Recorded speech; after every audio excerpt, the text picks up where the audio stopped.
দিনাজপুরে কাহারোল উপজেলায় সাহাপাড়া খাল খননের উদ্বোধনের মাধ্যমেই এই কর্মসূচি শুরু করছে। পাশাপাশি সারা বাংলাদেশে আমরা এই কর্মসূচি হাতে নিয়েছি। 94% চিনিযুক্ত অরেঞ্জ ড্রিঙ্কস না, নিন জিরো ক্যাল অরেঞ্জ ড্রিঙ্ক পাউডার। আমার লক্ষ্মীপুরে আমি 3টা খাল ইতিমধ্যে পরিদর্শন করেছি। একটা হলো দক্ষিণ, মান্দারি এবং আমিনবাজার।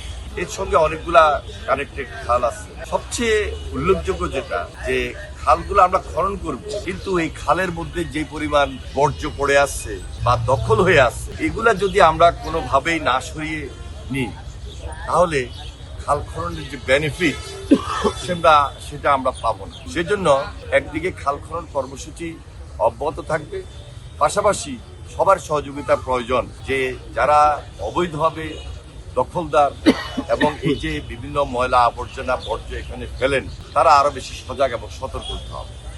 সবার আন্তরিকতা এবং সহযোগিতার মাধ্যমে আমরা যে কর্মসূচি হাতে নিয়েছি এটা সম্পূর্ণভাবে সাকসেস হবে বলে আমি মনে করি। পাশাপাশি প্রেসিডেন্ট জি আপনারা জানেন যে তার জীবদ্দশায় তিনি এই কর্মসূচি হাতে নিয়েছিলেন এবং সে সময় আমরা শেষ সুবিধা পেয়েছি, উৎপাদন দ্বিগুণ হয়েছে এবং মাছের চাষ বৃদ্ধি পেয়েছে।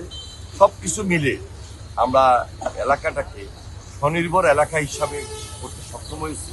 এখনো আমরা সারা বাংলাদেশটাকে স্বনির্ভর বাংলাদেশ গড়ে তুলতে হলে সবার সহযোগিতা প্রয়োজন এবং প্রেসিডেন্ট জিয়ার যে কর্মসূচি, সেই কর্মসূচি আমরা তারেক রহমানের নেতৃত্বে এগিয়ে যাবো ইনশাল্লাহ। সেখানে তারেক রহমানের হাতকে শক্তিশালী করাই আমাদের লক্ষ্য। এটা দেশবাসীর প্রয়োজনে এবং এই দেশের মানুষের সুবিধা বা স্বার্থের কারণে। সুতরাং সবার আন্তরিকতা এবং সহযোগিতার মধ্য দিয়ে এই কাজগুলো আমরা সমন্বয় করেই আমরা নতুন বাংলাদেশ গড়ার জন্য যে অঙ্গীকার ব্যক্ত করেছি তা আমরা সম্পূর্ণ